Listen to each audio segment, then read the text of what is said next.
हाँ जी बच्चों, चौथा पार्ट मैंने आपको पढ़ा दिया था। आज इसको जो मुख्य बिंदु है इसके वो हम समझ लेते हैं।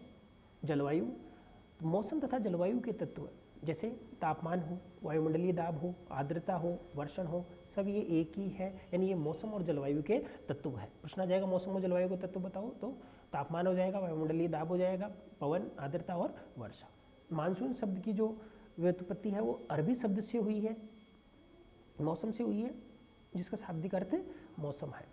ये सारी चीज़ें हम उसमें पढ़ चुके हैं। अगला बिंदु कौन सा आता है कि मानसून का अर्थ एक वर्ष के दौरान वायु की दिशा में ऋतु के अनुसार परिवर्तन होता है। मानसून का अर्थ एक वर्ष के दौरान वायु की दिशा में ऋतु के अनुसार परिवर्तन है। भारत की जलवायु को मानसूनी जलवायु कहा जाता है। इस प्रकार की जलवायु मुख्यतः दक्षिण तथा दक्षिण पूर्व एशिया में पाई जाती है। भारत की जलवायु को मानसूनी जलवायु कहा जाता है क्योंकि भारत की जलवायु मानसून पर, यहाँ की कृषि भी मानसून पर डिपेंड करती है।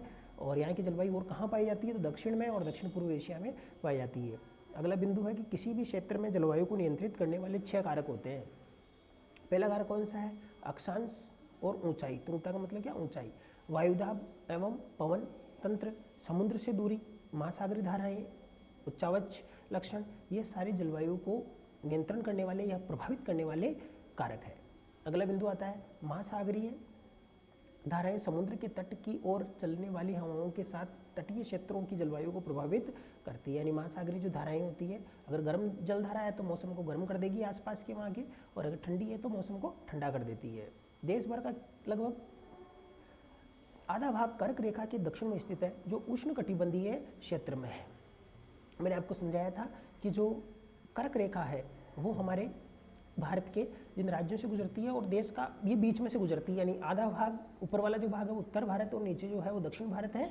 तो ये उष्ण कटिबंधीय, क्योंकि इसके कर्क रेखा जो है, कर्क रेखा के नीचे ही विषुवत रेखा मिलेगी और विषुवत रेखा पर सूर्य की किरणें जो सीधी चमकती है उसके नीचे मकर रेखा मिलती है, और यहाँ जो सूर्य की किरणें सीधी मिलती है तो ये वाला जो क्षेत्र है वो उष्ण कटिबंधीय क्षेत्र कहलाता है। कर्क रेखा, कर्क वृत्त के ऊपर स्थित शेष भाग जो है वो उपोष्ण कटिबंध कहलाता है, और कर्क रेखा के ऊपर वाला भाग उपोष्ण कटिबंध कहलाता है। यानी यहाँ पर उष्ण है, उष्मा तो है लेकिन कम है, सूर्य की किरणें इतनी सीधी नहीं गिरती है। भारत के उत्तर में हिमालय पर्वत है और औसत उसकी ऊंचाई 6000 मीटर है। औसत जो ऊंचाई है वो 6000 मीटर है, अधिकतम ऊंचाई 8848 मीटर आपको बताई है। भारत का तटीय क्षेत्र भी विशाल है और अधिकतम ऊंचाई इसकी 30 मीटर है। भारत में जलवायु तथा मौसम संबंधित अवस्थाएं निम्नलिखित है। वायुदाब, धरातलीय पवनें, ऊपरी वायु परिसंचरण और पश्चिमी चक्रवाती विक्षोभ और उष्ण कटिबंधीय चक्रवात। अगला बिंदु आता है कोरियोलिस बल। कोरियोलिस बल क्या है कि पृथ्वी के घूर्णन के समय जो आभासी बल है, यानी पृथ्वी के घूर्णन के समय जो बल लगता है उसे कोरियोलिस बल कहा जाता है।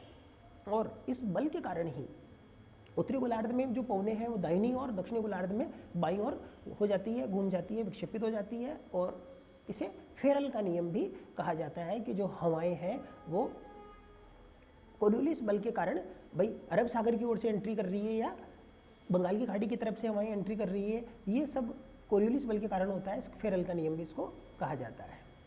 अगला बिंदु आता है जेठ धारा।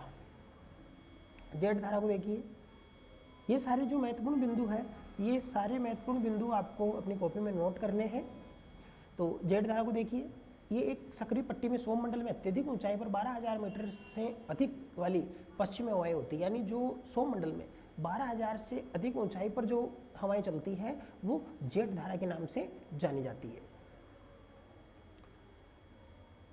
इनमें अलग अलग जेठ धाराएं हो गई, ये आप यहाँ से देखेंगे। अगला बिंदु है एल नीनो। एल नीनो क्या है कि ठंडी पेरू जलधारा के स्थान पर अस्थायी तौर पर गर्म जलधारा चलती है, उसे एल नीनो का नाम दिया गया है। एल नीनो क्या है, एक स्पेनिश शब्द है जिसका अर्थ होता है बच्चा है, बेबी क्राइस्ट से इसको हम समझ सकते हैं। और सबसे ज़्यादा जो वर्षा है विश्व में वो हमारे भारत में होती है, मासिनराम नामक जगह पर होती है। तो ये सारे जो बिंदु हैं आपको अपनी कॉपी में एक एक करके मुख्य बिंदु के नाम से इसे हेडिंग लगा के नोट कर लेने हैं।